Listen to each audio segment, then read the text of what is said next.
عقدة من لساني يفقهوا قولي يا رب صل وسلم دائما أبدا على حبيبك خير الخلق كلهم اللهم صل على محمد النبي الأمي في أول كلامنا اللهم صل على محمد النبي الأمي في أوسط كلامنا اللهم صل على محمد النبي الأمي في آخر كلامنا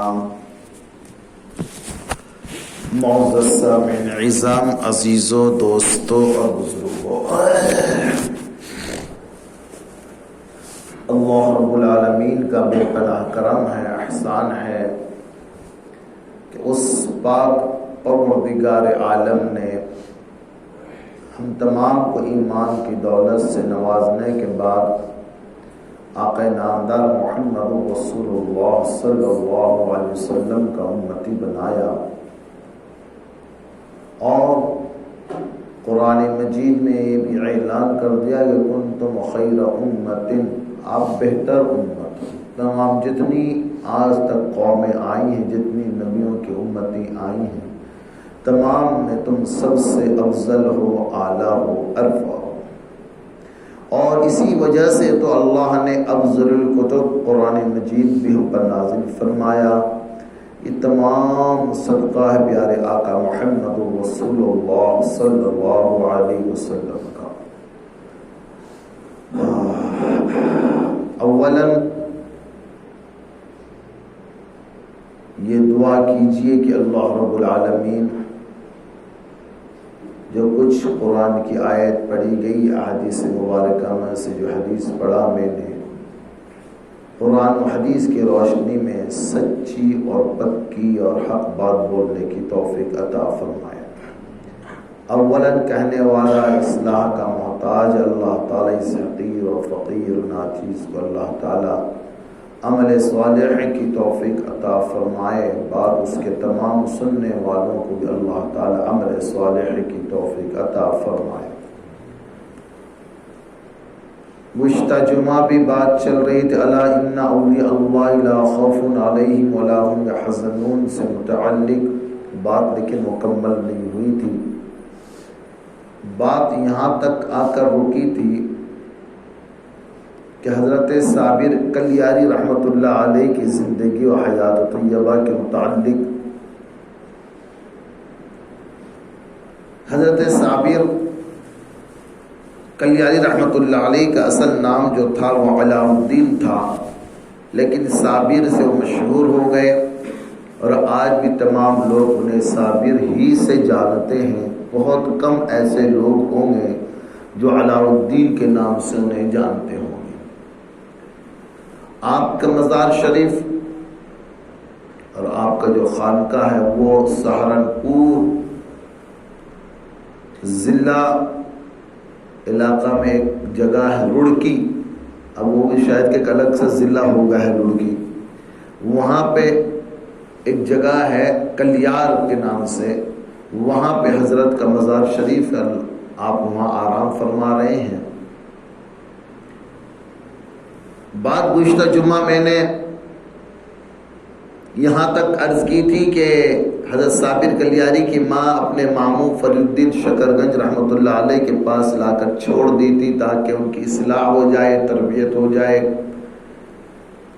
اور بات یہ ہوئی کہ آپ کے ماموں حضرت فرید الدین شکرگنج نے اپنے خانقاہ کا لنگر کا نظام بنا دیا، ناظم بنا دیا آپ کو، اور 12 سال تک آپ ناظم رہے اس لنگر کا، جیسے گزشتہ جمعہ میں نے تفصیلی بات عرض کر دی تھی۔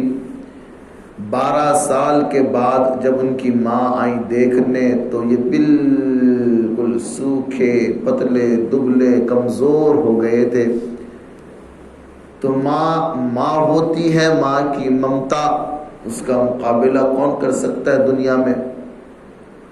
تو انہوں نے اپنے بھائی فرید الدین شکرگنج سے شکایت کی کہ میرے بچے کا کیا حال کر رکھا ہے۔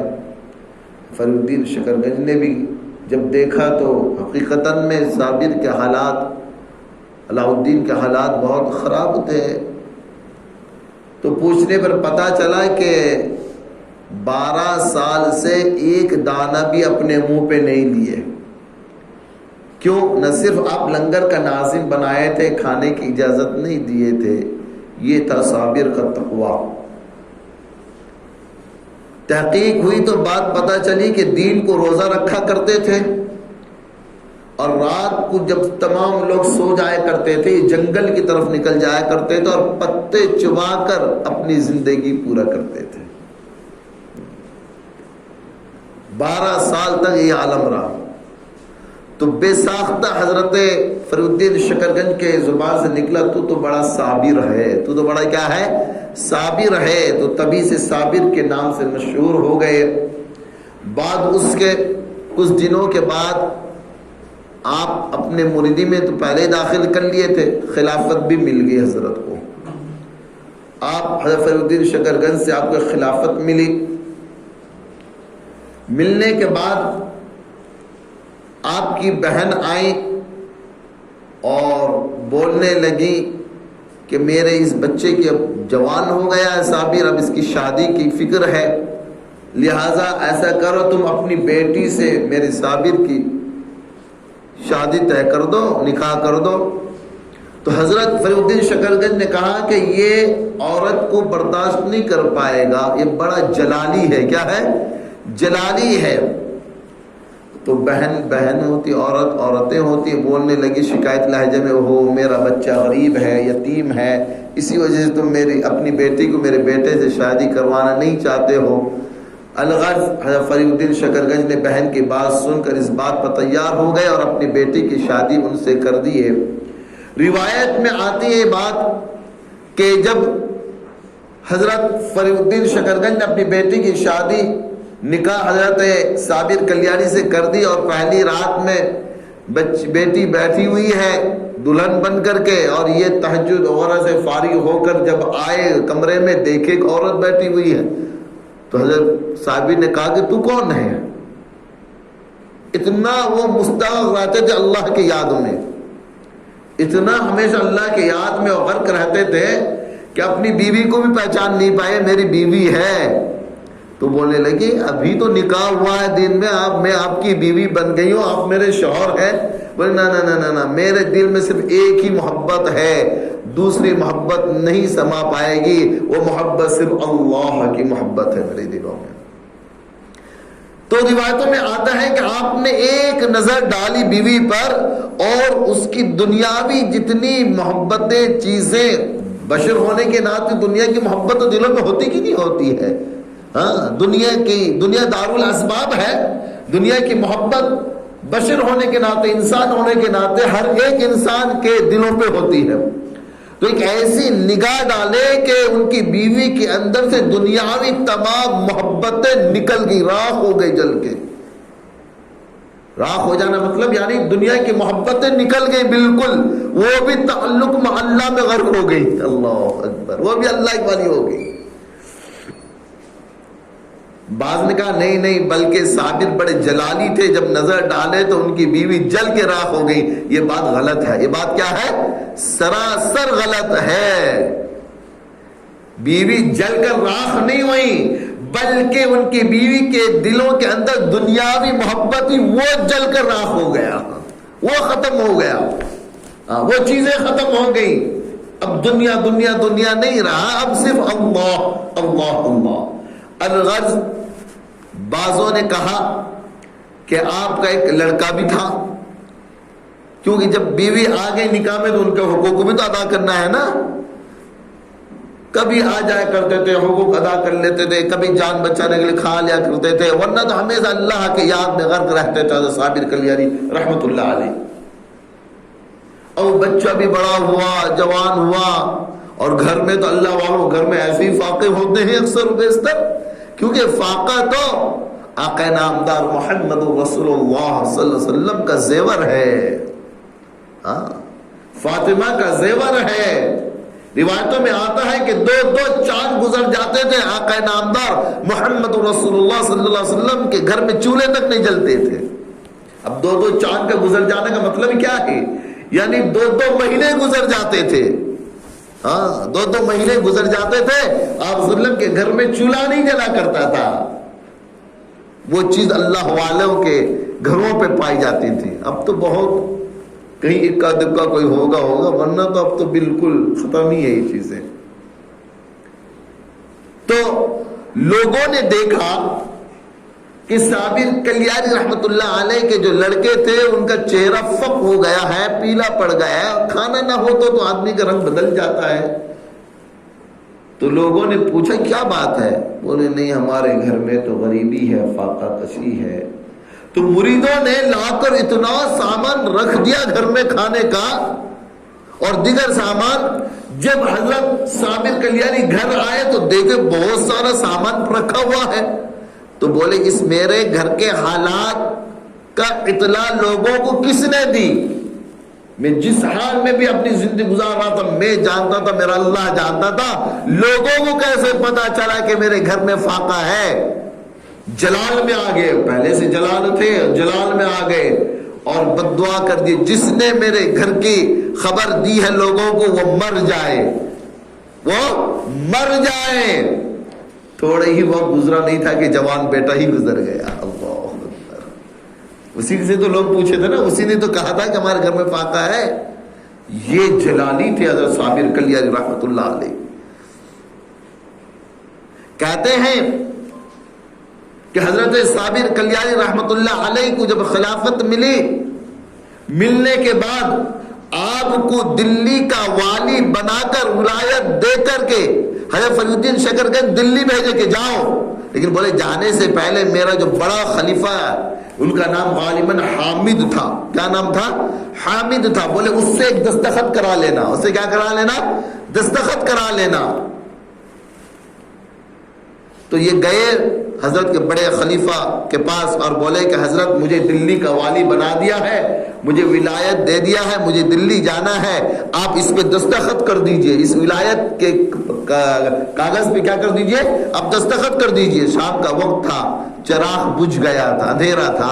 تو وہ بولے رک جاؤ, یہ چراغ جل جائے اس کے بعد میں روشنی میں دستخط کر دوں گا. تو انہوں نے وہ چراغ جلنے تک کا انتظار نہیں کیا, بلکہ وہیں بیٹھے بیٹھے حضرت صابر نے پھونک مارا اور چراغ خود بخود جل گیا. پھونک سے, ان کے پھونک سے وہ چراغ جل گیا.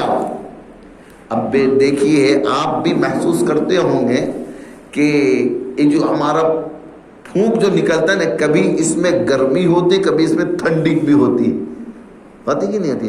جب آگ میں کوئی چیز جلن ہوتا ہے تو آدمی کپڑے میں پھونک کر کے آگ میں لگاتا, ٹھنڈک پیدا ہوتا ہے کہ نہیں ہوتا؟ اور یہی پھونک سلگتے ہوئے انگارے کو جلا کے گرم بھی پیدا کر دیتا ہے. کرتا ہے کہ نہیں کرتا ہے؟ کبھی گرم بھی پھونک آتا ہے, کبھی ٹھنڈا بھی آتا ہے. یہ حضرت فرید الدین حضرت صابر کلیانی جو تھے وہ جلالی تھے, ان کے پھونک میں جلال پن تھا. اور اس جلال سے جب وہ دیا جل گیا تو وہ جو حضرت فرید الدین شکر گنج کے بڑے خلیفہ تھے انہوں نے دیکھا وہ اس کے اندر اتنا جلالی ہے اور اس کو دلی کا والی بنا کر بھیجا جا رہا ہے. وہ دلی شہر تو بادشاہوں کا شہر ہے, امیروں کا شہر ہے, دولت مندوں کا شہر ہے, ثروت والوں کا شہر ہے. ان سے ان کا پڑے گا نہیں, یہ کہیں ایسا نہ ہو کہ دلی کو جلا کر راکھ نہ کر دے. اللہ اکبر. تو بولے نہیں میں تمہارے ولایت کے پرچے میں دستخط نہیں کرتا, اور ولایت کے پرچے کو لیا اور پھاڑ دیے. پھاڑنا تھا انہیں, وہ سب انہیں بھی جلال, بہت جلالی تھے یہ صابر. بولے تم نے میری ولایت کے پرچے کو جلایا, میں تمہارے قطبیت کو ختم کر رہا ہوں. وہ قطب تھے. یہ وجہ ہے کہ ان کا کوئی ایک بھی مرید نہیں ہے. حضرت فرید الدین شکر گنج کے جو سب سے بڑے خلیفہ تھے ان کا ایک بھی کوئی مرید نہیں ہے. تو یہ پھر واپس اپنے ماموں, اپنے شیخ, اپنے پیر و مرشد فرید الدین شکر گنج کے پاس گئے. کون؟ حضرت صابر کلیانی رحمت اللہ علیہ. اور بولے ایسا ہے, انہوں نے میرے ولایت کا پرچہ پھاڑ دیا ہے اور دلی جانے سے منع کر دیا مجھے. بولے اچھا ٹھیک ہے, رک جاؤ, ہم تم کو دوسرے جگہ کی ولایت دیں گے. اب یہ ولایت کیا چیز ہے؟ میں نے آپ کو پہلے جب یہ الا ان اولیاء اللہ لا خوف علیہم شان اولیاء کے بارے میں نے بیان کیا تھا, شروع میں نے بتایا تھا کہ ہر دور میں ہر دور میں 500 برگزیدہ اللہ کے نیک ایمان مومن رہتے ہیں روئے زمین پر، اور 100 نقبا رہتے ہیں، 70 نجفا رہتے ہیں، 40 ابدال رہتے ہیں، اور 5 ایسے کتب رہتے ہیں جن کا دل حضرت اسرافیل علیہ السلام کے برابر ہوتا ہے، اور پھر 2 کتب و ابدال رہتے ہیں، پھر ایک غوث اعظم رہتا ہے جن کو اللہ اس روئے زمین کا کیا بناتا ہے؟ ولی بناتا ہے، وارث بناتا ہے، یہ اس کے ذمہ دار ہوتے ہیں۔ جیسے ہی حضرت میں نے بتایا تھا محی الدین چشتی اجمیری علیہ رحمہ جب اجمیر پہنچے، وہ بادشاہ نے آپ کو، اس کے بادشاہ کے لوگوں نے آپ کو جس جگہ بیٹھے تھے اٹھا دیے تھے، اور وہ بادشاہ بڑا ظلم و ستم کر رہا تھا۔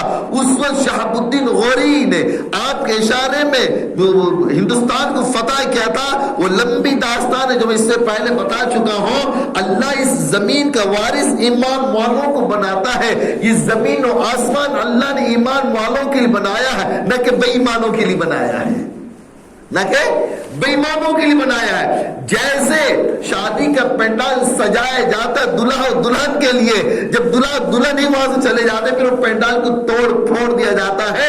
جب تک اس روئے زمین پر ایک بھی اللہ اللہ کہنے والا ایمان والا رہے گا، اللہ یہ نظام کو چلائے گا۔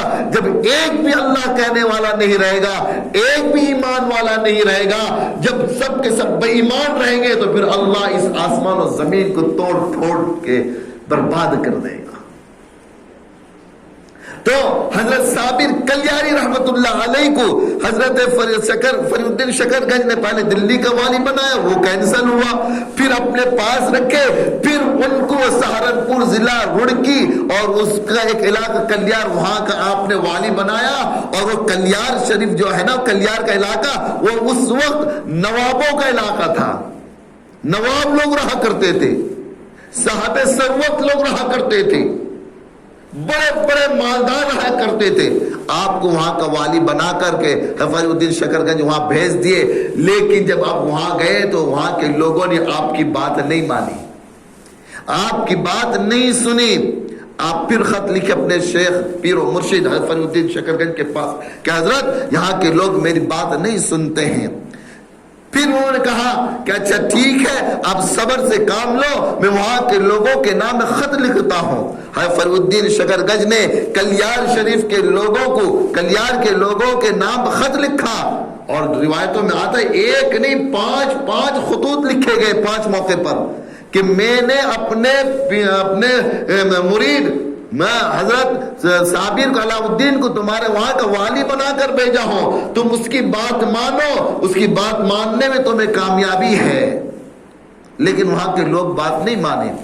پھر انہوں نے خط لکھا حضرت کے پاس، حضرت وہ لوگ میری بات ابھی بھی نہیں مانتے ہیں، میں انہیں بولتا ہوں میں تمہیں امر بالمعروف نہیں منکر کا دعوت دے رہا ہوں، میں تمہیں دین سکھانے آیا ہوں، تم دین سیکھ لو، میرے پاس آ جاؤ، لیکن یہ لوگ مانتے نہیں ہیں۔ تو حضرت نے کہا کہ اے صابر تم اپنا کام کرتے رہو، ان کی طرف توجہ مت دو۔ ایک روز یہ بڑے جلالی تھے، بہت بڑے جلالی تھے حضرت صابر کلیاری رحمت اللہ علیہ۔ وہاں کے نواب لوگ جمعے کا دن ہوا، لوگ آئے نماز پڑھنے، یہ پہلے سے آ کے حضرت صابر پہلی صف میں بیٹھ گئے امام کے پیچھے۔ ایک شخص آیا، بولا اٹھو پیچھے چلو، یہ میری جگہ ہے، وہ پیچھے چلے گئے۔ پھر دوسرا آدمی آیا، بولا یہ جگہ میری، تم اور چلو۔ ہر ایک شخص آتا گیا اور اپنی جگہ بتلاتا گیا، اور حضرت صابر کو پیچھے دھکیلتے چلا گیا، حتیٰ کہ حضرت صابر روڈ پر آ گئے، باہر آ گئے، جگہ نہیں ملی۔ اور وہ لوگ نوابوں کے اندر بڑا تکبر تھا، غرور تھا، گھمنڈ تھا، وہ اپنی جگہ متعین کر رکھے تھے مسجد میں کہ مجھے یہاں بیٹھنا، یہ میری جگہ، یہاں کوئی دوسرا نہیں بیٹھ سکتا۔ اتنے تکبر ان کے اندر تھے، اتنے گھمنڈ ان کے اندر تھے، اتنا ان کے اندر ریاکاریاں اور انانیت ہمپنا تھا۔ لہذا صابر کو بالآخر مسجد سے باہر جا کے کھڑا ہونا پڑا۔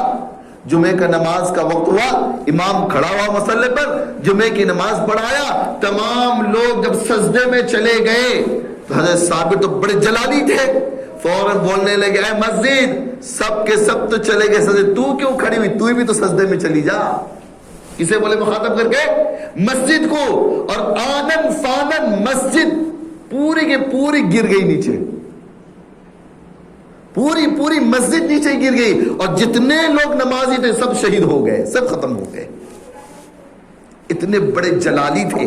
حضرت امی عائشہ رضی اللہ تعالی عنہا فرماتی ہیں کہ ایک روز میں دولت قدے پہ آئی، حضور کے دولت قدے کا، آپ دولت قدے کے اندر تھے، میں آئی، آپ دولت قدے کے اندر تھے، میں آئی اندر، تو جیسے آہٹ ہوئی تو آپ نے سوال کیا، من انتا، کون ہے؟ میں بولی میں عائشہ. من عائشہ، کون عائشہ؟ پھر میں عائشہ فرمان، میں بولی بنت ابو بکر. من ابو بکر، ابو بکر کون ہے؟ پھر بولے بن ابو قحافہ، وہ ابو قحافہ کا لڑکا ہے. نہ من ابو قحافہ. تو میں سمجھ گئی کہ آپ صلی اللہ علیہ وسلم پر جلال آ گیا ہے. کیا آ گیا ہے؟ جلال آ گیا. تو میں نکل گئی گھر سے باہر. تھوڑی دیر کے بعد جب مجھے یہ ہو گیا کہ نہیں آپ اب اپنے حالات میں رہیں گے، تو میں واپس آئی تو دیکھیے آپ بالکل جلال سے آپ کے اندر جمال آ گیا تھا. آپ کے اندر جہاں جلال بھی تھا وہ جمال بھی تھا. کیا تھا؟ اب جلال اور جمال کے پیکر تھے. آپ نے فرمایا ہاں عائشہ، ایک ایسا وقت آتا ہے جس وقت میں اور میرے اللہ ہم دونوں کا تعلق ایسا ہو جاتا ہے، کوئی تیسرا کوئی بھی آ جائے وہ ہمارے اندر داخل نہیں ہو سکتا. چاہے جبرائیل بھی آ جائے اسے بھی باہر رہنا پڑتا ہے. وہ ایسا وقت تھا کہ میں اپنے جلال میں تھا، میں اپنے اللہ سے پورا قریب تھا. کیونکہ امی عائشہ نے بتائی کہ میں آئی تھی، آپ سے سوال کیے، میں بتائی تو آپ مجھے بھی نہیں پہچان پائے، میرے باپ کو بھی نہیں پہچان پائے، میرے باپ کے باپ کو پہچان نہیں پائے. کیسا ایسا وقت تھا؟ تو آپ تب جا کے فرمائے کہ اے عائشہ، ایک ایسا جلال آتا ہے میرے اوپر کہ اس اگر جبرائیل بھی آ جائے تو جبرائیل کو بھی نہیں پہچان پاؤں گا. تو پھر جب آپ کے اندر نرمی پن آیا، جمال آیا، تو پھر آپ نے امی عائشہ ساری باتیں بتائیں. تو ایک جلال ہوتا ہے، جمال ہوتا ہے. تو حضرت صابر پر جو ہے وہ جلالی کیفیت تھی. کیا تھی؟ جلالی کیفیت تھی. صرف اتنا بولے مسجد تو بھی سجدے میں چلی جا، وہ مسجد بھی گر گئی اور تمام کے تمام لوگ اس میں دھنس کے شہید ہو گئے. اس کے بعد یہ چلے گئے جنگل کی طرف. کون؟ حضرت صابر جنگل کی طرف چلے گئے، اور وہاں جا کے ایک گڑیل کا پھل ہوتا نا، پھل ہوتا گڑیل کا پھل، اس کے جھاڑ سے ٹیکلا کھڑے ہو کر اللہ کی عبادت میں مشغول ہو گئے. اب ادھر حضرت فرید الدین شکرگنج مراقبے میں بیٹھے، یہ حال جاننے کے لیے کہ میرا مرید صابر کیسے ہے. تو مراقبے سے انہیں پتا چلا کہ یہ تو بڑے جلال میں آ گیا ہے اور ایک طرف جنگل کو نکل گیا ہے. بعض لوگوں نے کہا کہ ان کے جلال کا تپیس 5 میل تک محسوس ہوتا تھا، بعض نے کہا کہ 12 میل تک محسوس ہوتا تھا، اور بعض نے لکھا ہے کہ ان کے جلال سے جنگل کے پتے سوکھ کے پیلے پڑ گئے تھے. ایسے جلالی تھے حضرت صابر کلیانی رحمت اللہ علیہ. تو اب آپ نے اپنے مریدین کو خانقاہ میں بولے کون ہے جو جا کے میرے مرید صابر کو ٹھنڈا کرے؟ کون ہے؟ کوئی تیار نہیں ہوئی. حضرت فرید الدین شکرگنج کے شاگردوں میں ایک شاگرد جس سے شمس ترک کہتے ہیں، وہ ترکی کے رہنے والے تھے، شمس ترک، انہوں نے کہا کہ حضرت میں جاتا ہوں، آپ کے صابر کو میں بیٹھاؤں گا. وہ کھڑا ہوا ہے، اسے میں بیٹھاؤں گا.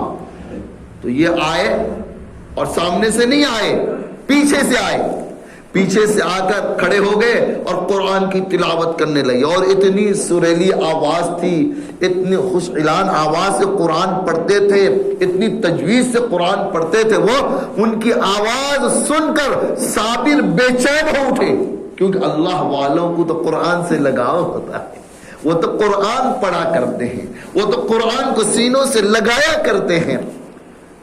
تو جلال تھوڑا ختم ہوا تو بولنے لگے کون ہو؟ قرآن پڑھ رہے ہو؟ انہوں نے بولا میں شمس ترک ہوں. نہ پیچھے کیوں پڑھ رہے؟ آگے آؤ، پیچھے قرآن پڑھنا بے ادبی ہے، آگے پڑھو. نہیں میں نے آگے نہیں آ سکتا، آپ تو اپنے جلال میں ہیں. نہیں آ جاؤ، میرا جلال ختم ہو رہا ہے.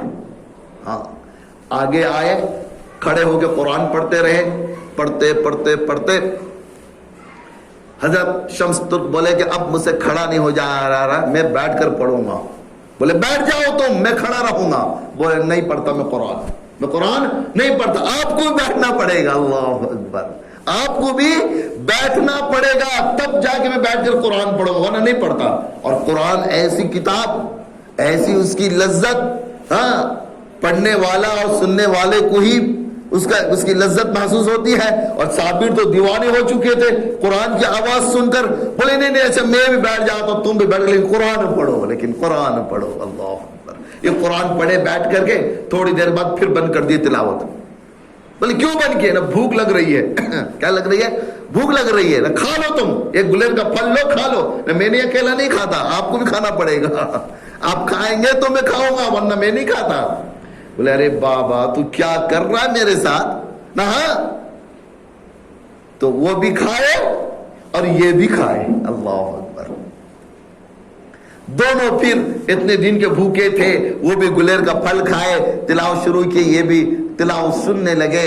اس کے بعد بولنے لگے آؤ میں تم کو اپنا مرید بناتا ہوں. کیا بناتا ہوں؟ اپنا مرید بناتا ہوں. تو حضرت صابر کلیانی رحمت اللہ علیہ نے مختصر یہ کہ شمس ترک کو اپنا مرید بنائے اور خلافت بھی دے دیے. وہی ایک ہی خلیفہ, ایک ہی مرید ان کے. بس کسی شخص نے آ کر کے ایک روز حضرت صابر کلیانی رحمت اللہ علیہ خدمت میں آیا. آنے کے بعد خیریت پوچھی تو حضرت صابر رحمت اللہ, یہیں بیٹھ جائیے, یہاں صف نہیں ہوتی ہے نا, اس لیے میں ڈالا تھا کہ ایک آدمی کھڑا ہو جائے, صف میں ایک آدمی کا جگہ ہو جائے گی, وہاں کھڑے نہیں ہو پاتے پلر کی وجہ سے. تو اس آدمی جب آیا تو حضرت صابر کلیانی رحمت اللہ علیہ اور حضرت نظام الدین اولیاء, یہ دونوں خلیفہ تھے. کن کے خلفاء میں سے؟ حضرت فرید الدین شکر گنج کے مرید تھے, انہی کے خلفاء میں سے دونوں خلیفہ تھے. وہ دلی میں رہ گئے اور یہ یہاں رہ گئے. تو حضرت فرید الدین نے کہا, حضرت صابر کلیانی نے پوچھا کہ نظام الدین کے کتنے مرید ہیں, کتنے خلفاء ہیں؟ نہ جتنے آسمان پہ ستارے ہیں. اللہ اکبر.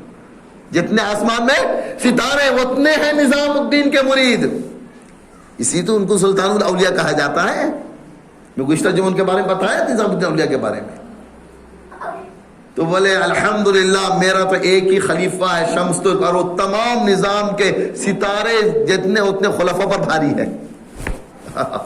ایک ہی میرا خلیفہ ہے شمس ترک.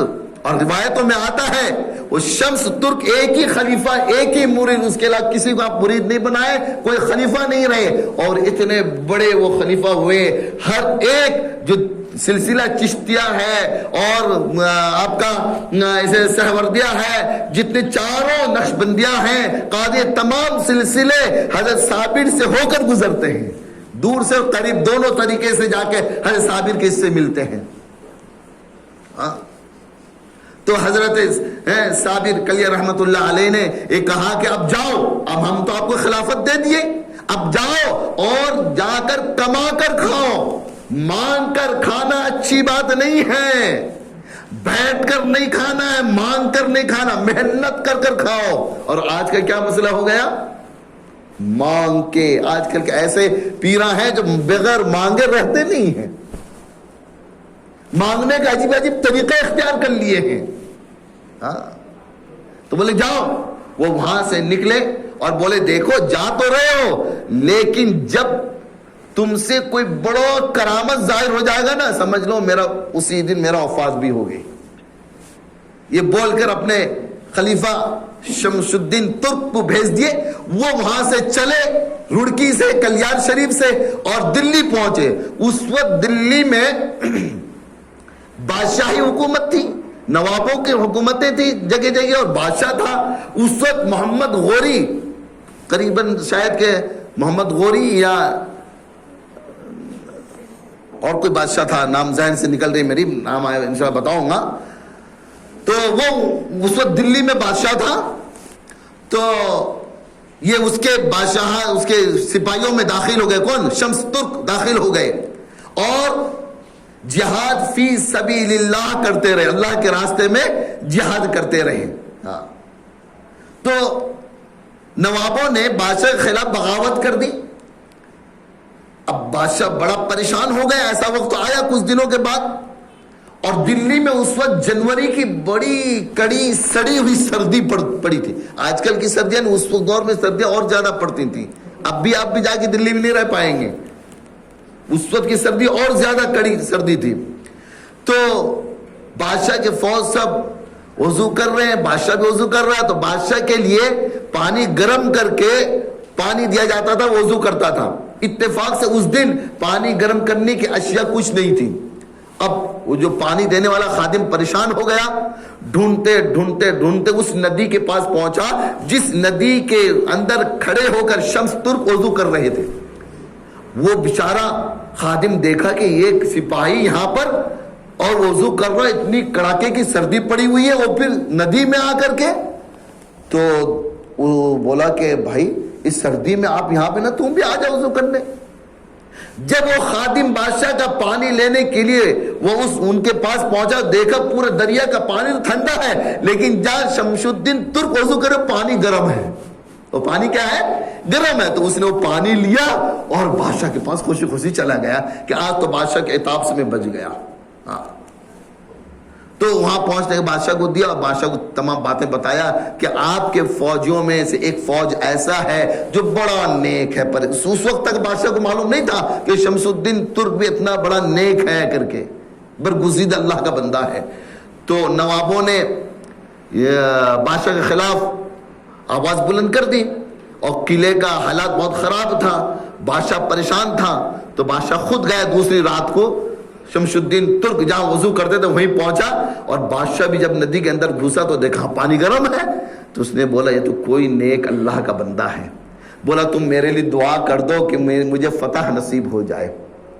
تو حضرت شمس ترک نے وہیں دعا کی.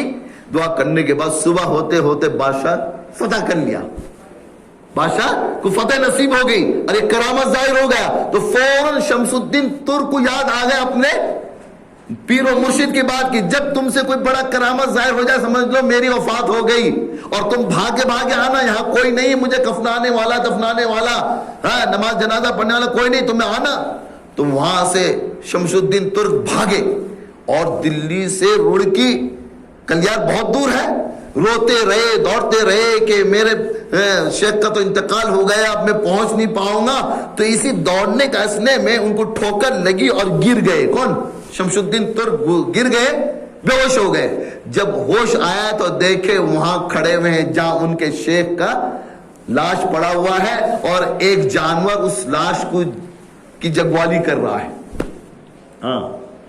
وہاں پہنچے, دیکھے کوئی بھی نہیں ہے, اکیلے شمس ترک اپنے شیخ و مرشد حضرت صابر کو انہوں نے ہلایا, کفنایا, دفنانے کے بعد جنازے کو رکھ دیے. اب اس انتظار میں اس بیابان اس جنگل میں کون ہے نماز جنازہ پڑھانے والا میرے علاوہ؟ اکیلے شمس ترک ہیں بس ہیں, اور ان کے شیخ کا کیا ہے لاش پڑا ہوا ہے بس. تو اتنے میں دیکھے ایک آدمی گھوڑے پہ سوار ہو کر نقاب ڈال کر آیا. کیا ڈال کر آیا؟ نقاب ڈال کر آیا, اور کہا شمس ترک انتظار کیوں کر رہے, کھڑے ہو نماز جنازہ پڑھنا ہے. اللہ اکبر. شمس ترک بتاتے ہیں کہ وہ نقاب میں جو گھوڑے پہ سوار ہو کے انسان آیا تھا, اس نے آگے کھڑا ہو کر نماز پڑھایا, اور میں پیچھے مقتدی بن کر نماز جنازہ پڑھا. جب سلام پھرا, السلام علیکم, دیکھ رہا بڑی صف لگی ہوئی ادھر, السلام علیکم, ادھر سلام کو, ادھر بڑی صف لگی ہوئی ہے. اور وہ کون تھے؟ صاحب الرجال, فرشتے تھے. کون تھے؟ فرشتے تھے. صابر کلیاری کی جنازے میں حد نظر تک صفیں لگی ہوئی ہیں. اب جنازہ تو ہو گیا, اب وہ سوار گھوڑے پہ سوار ہو کر جانے لگا تو حضرت شمس ترک اسے پکڑ لیے. بولے باو ایسا مت جاؤ, مجھے بتا کے جاؤ کہ تم کون ہو, ورنہ کل دنیا مجھے پوچھے گی کہ تمہارے شیخ کا نماز جنازہ کس نے پڑھایا. میں کیا جواب دوں گا کہ میرے شیخ کا نماز جنازہ فلاں پڑھایا؟ میرے پاس کوئی جواب نہیں. بالآخر بات یہی آئے گی کہ بغیر جنازے کے تمہارے شیخ کو تم نے دفنایا ہے. تو وہیں سے وہ سواری جو ہے نقاب اپنے سر چہرے سے اٹھا دیتا ہے. تو شمس ترک دیکھتے ہیں کوئی نقاب پوشش کوئی اور نہیں, وہ صابر کلیاری ہی ہے. تو صابر کریم مسکان لگے بولے اے شمس یہ دیکھ اپنے طرف، بولے یہ بقا ہے، وہ جو لاش پڑے وہ فنا ہے۔ اللہ کے نیک برگزیدہ بندے ظاہری طور پہ تو انہیں موت آ جاتی ہے، لیکن وہ قبر میں کیا ہوتے ہیں؟ زندہ ہوتے ہیں۔ کیا ہوتے ہیں؟ وہ زندہ ہوتے ہیں۔ وہ ہے، یہ ہے بقا، وہ ہے کیا ہے؟ فنا۔ تو یہ تھے صابر کلیان رحمت اللہ علیہ۔ میرے بھائیو وقت تو ہو چکا، یعنی بلکہ بہت زیادہ آج وقت ہو گیا ہے، لیکن میں سوچا کہ اسے پورا کر دو تاکہ آئندہ پھر ادھورا نہ رہ جائے۔ بات ادھوری رہنا اچھی بات نہیں ہے، لیکن اب کئی جمعے سے مسلسل شان اولیاء پہ بیان کرتے ہوئے آیا میں، اب آ کر اخیر میں نچوڑ نہ بیان کرو تو پھر فائدہ کیا ہے؟ نچوڑ کیا ہے؟ عمل کریں گے نا انشاءاللہ؟ ہاں، نچوڑ یہ ہے کہ اللہ کے نیک اور برگزیدہ بندے ہمیں یہ اس بات کا پیغام دے کر چلے گئے کہ ہر حال میں اللہ کے رسی کو مضبوطی سے پکڑو، وَاعْتَصِمُوا بِحَبْلِ اللَّهِ جَمِيعًا یا ایھا الذین آمنوا اتقوا اللہ حق تقاته ولا تموتن الا وانتم مسلمون۔ ہر حال میں مسلمان رہو، ہر حال میں ایمان والے بن کر رہو۔ اب ہم تو نعرہ لگا دیتے ہیں کہ غوث پاک کا دامن نہیں چھوڑیں گے، اور غوث پاک ایسے غوث پاک نہیں بنے، 17 سال تک جنگلوں میں بھٹکتے پھرتے رہے، پتے چبا کر اللہ نے تب جا کے ان کو مقام دیا۔ اور آپ نے کہا جو آدمی نماز نہیں پڑھتا ہے اس کو مسلمانوں کے قبرستان میں نہ دفناؤ۔ حضرت خواجہ معین الدین چشتی رحمٰن نے فرمایا کہ جو نماز نہیں پڑھتا ہے اسے مسلمانوں میں داخل نہ کرو۔ حضرت صابر کلیان رحمت اللہ علیہ نے صبر کیا، روزہ رکھا، یہ پیغام دے کر گئے کہ ایمان والو اللہ سے قریب ہونے کا جو ذریعہ ہے فرائض و واجبات کے بعد نوافل کو مضبوطی سے پکڑ لو، روزہ رکھو، عبادت کرو، سر کو اللہ کے سامنے جھکاؤ، تلاوت کلام پاک پڑھو، اسی میں تمہیں کامیابی ہے۔ صرف آواز لگا دینے سے کہ ہم غوث پاک کا دامن نہیں چھوڑیں گے، صابر کا دامن نہیں چھوڑیں گے، یہ خواجہ معین الدین چشتی کا دامن نہیں چھوڑیں گے، یہ لگانا دھوکے بازی ہے، غداری ہے، جھوٹوں اور کذاب ہونے کی علامت ہے۔ اگر تم صحیح معنی میں حضرت خواجہ معین الدین چشتی کے ماننے والے ہو، صحیح معنی میں حضرت عبد القادر جیلانی رحمۃ اللہ علیہ کے ماننے والے ہو، صحیح معنی میں نظام الدین اولیاء کو ماننے والے ہو، صحیح معنی میں حضرت صابر کلیان رحمۃ اللہ علیہ کو ماننے والے ہو، تو پھر ان کے باتوں پہ عمل کر کر دکھاؤ کہ انہوں نے نماز کو مضبوطی سے پکڑ لیا، ہمیں بھی نماز کو مضبوطی پکڑنی ہے۔ ان کو قرآن سے محبت تھی، ہم کو بھی قرآن سے محبت ہونی چاہیے۔ یہ محبت نہیں کہ لائے طاق میں سجا کے رکھ دیے، صبح اٹھے نظر ڈالے چلے گئے، نہیں، قرآن سے محبت ہے کہ ہر روز بلا کسی اس کے تاخیر کے ہر روز قرآن کی تلاوت ہونی چاہیے، اور اپنی زندگی میں 5 وقت کی نماز کو پابندی کے ساتھ ادا کرنے والا ہی غوث کا ماننے والا کہلائے گا، ورنہ تو وہ غوث کا ماننے والا نہیں کہلائے گا۔ اور یہ تمام چیزیں جا کر آقا نامدار محمد رسول اللہ صلی اللہ علیہ وسلم سے رشتہ ان کا لگتا ہے، جڑتا ہے کہ جو پیارے نبی کے طریقے پہ جائے گا اسے کامیابی ہے۔ اسی کو قرآن مجید نے فرمایا وما آتاکم الرسول فخذوہ وما نہاکم عنہ فانتہوا۔ اسی چیز پر عمل کر کے صابر اتنے بڑے بنے، فرید الدین شکر گنج اتنے بڑے اللہ والے بنے، خواجہ معین الدین چشتی، کاکی بختیاری، حضرت نظام الدین اولیاء، تمام کے تمام اللہ کے نیک بنے، اسی چیز پر عمل کرو۔ وما آتاکم الرسول فخذوہ نہاکم فانتہوا، نہاکم پر عمل کر کے اگر آج ہم بھی اگر چاہتے ہم ان کے صحیح پیروکار بنے تو اس پر عمل پیرا ہونا کیا ہمارے لیے ہے؟ ضروری ہے، ورنہ تو پوری زندگی اولیاء اللہ کے شان پر بیان کرتے رہو، سب بیکار ہے، سب بیکار ہے۔ جب تک ہم ان بیان سے، ان شان اولیاء سے اگر ہمیں یہ درس نہ حاصل نہیں ہوا، یہ درس ہم اپنے آپ پر نہیں لیے، تو پھر ہمارا سننا بھی بیکار ہے، بیٹھنا بھی بیکار ہے۔ اللہ تعالیٰ مجھے اور آپ کو سب کو کہنے سننے زیادہ عمل کی توفیق عطا فرمائے۔ وآخر دعوانا ان الحمد للہ رب العالمین۔